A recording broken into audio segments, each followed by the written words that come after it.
मनीषा मामले में भिवानी पहुंचने पर सांसद दीपेंद्र हुड्डा बोले, सीएम है नायब, कानून व्यवस्था है गायब। हरियाणा फिरौती हत्या व गैंग का प्रदेश बन चुका है। गौरतलब है कि मंगलवार को 6 बजे भिवानी पहुंचे कांग्रेस सांसद दीपेंद्र हुड्डा ने 30 दिन की जेल पर कुर्सी जाने वाले कानून को विपक्ष की सरकारों को गिराने वाला कानून बताकर इसे पास न होने देने का दावा किया है। साथ ही कहा कि हरियाणा में कांग्रेस राज में जनता और अब भाजपा राज में गुंडे बेखौफ हैं। रोहतक से कांग्रेस सांसद दीपेंद्र हुड्डा मंगलवार को भिवानी के गांव चांग में पूर्व विधायक शशि परमार के बड़े भाई राजकुमार के निधन पर शोक प्रकट करने पहुंचे थे।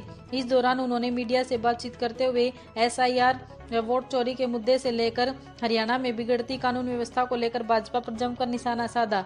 सबसे पहले सांसद दीपेंद्र हुड्डा ने एसआईआर मुद्दे पर कहा कि आज पूरा देश जान चुका है कि भाजपा चुनाव आयोग से मिलकर चुनावी नतीजे प्रभावित करती है। उन्होंने कहा कि राहुल गांधी ने कर्नाटक की एक सीट के 2 तथ्य दिए, चुनाव आयोग के पास उसका कोई जवाब नहीं है। साथ ही कहा कि ऐसा ही गड़बड़ी महाराष्ट्र व हरियाणा में हुई है। दीपेंद्र ने कहा कि हरियाणा में की गई गड़बड़ियों के साक्ष्य जुटाए जा रहे हैं और जल्द ही इन्हें जनता के समक्ष रखा जाएगा। शशि रंजन परमार जी के जो भाई राजकुमार परमार जी का जो स्वर्गवास हुआ है, उस अवसर पर हम सांत्वना देने परिवार के पास पहुँचे हैं और एक पुराना संबंध इस परिवार के साथ व्यक्तिगत रूप से हमारा रहा है। राजनीतिक रास्ते अलग अलग कई बार हो जाते हैं, तो उस सुख दुख में आपस में आना जाना रहा है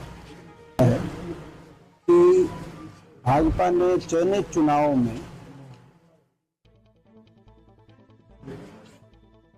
चुनाव आयोग के साथ मिली भगत करके यंत्र मंत्र तंत्र के प्रयोग के द्वारा बहुत सी अनियमितताएं करते हुए चुनाव के नतीजों को प्रभावित करने का कार्य किया है। ये सच आज देश के सामने आ गया है।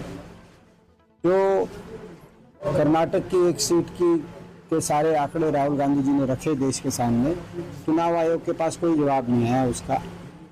इसी तरीके से महाराष्ट्र में भी कुछ सीटों में ये बातें आई हैं और हरियाणा में भी हम इस बात को दिखवा रहे हैं और हरियाणा के अंदर भी बड़े पैमाने पे इस तरह की गड़बड़ियाँ की गई हैं और जल्दी तथ्यों को प्रदेश के और देश के सामने रखने का कार्य। ये अपराधीकरण रोकने के लिए नहीं है बिल, ये केवल विपक्ष को दबाने के लिए है, विपक्ष को समाप्त करने के लिए है। जो भी गैर भाजपा शासित प्रदेश सरकारें हैं, उन सरकारों को कैसे डिस्टेबलाइज किया जाए, ईडी किसी को गिरफ्तार कर ले तो उस मुख्यमंत्री उस मंत्री को कैसे बर्खास्त किया जाए, इस दृष्टि से ये कानून आया। आपने देखा होगा पिछले कुछ वर्षों में क्या 11 साल से कार्रवाई रही है। ईडी ने केवल और केवल विपक्ष के नेताओं पे कार्रवाई बिठाई है, एक भी भाजपा के नेता पे कार्रवाई या जांच नहीं करी ईडी ने। अगर ये कानून लागू हो जाए या लागू होता तो जिस दिन झारखंड के मुख्यमंत्री हेमंत सोरेन को गिरफ्तार किया जाता, वो गिरफ्तारी में रहे कई दिन, उनको बर्खास्त कर दिया गया होता। कर्नाटक के उप मुख्यमंत्री डीके शिव कुमार तो कई महीने रहे, उनको बर्खास्त कर दिया गया होता। दिल्ली के मुख्यमंत्री अरविंद केजरीवाल रहे, उनको बर्खास्त कर दिया गया होता। और यहाँ तक कि जो सत्येंद्र जैन जिनके पास कुछ मिला नहीं है, उनको गिरफ्तार कर दिया गया होता। हाल तो ये एक रूटीन ही हो गया ईडी का, इसमें कोई नई बात तो कोई है नहीं। केवल ईडी राजनीतिक दुरुपयोग जांच एजेंसियों का चल रहा है देश में।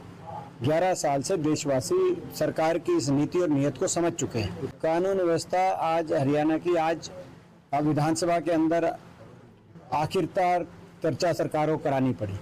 सरकार को भी विपक्ष की कांग्रेस विधायक दल की ताकत का पता चल गया होगा।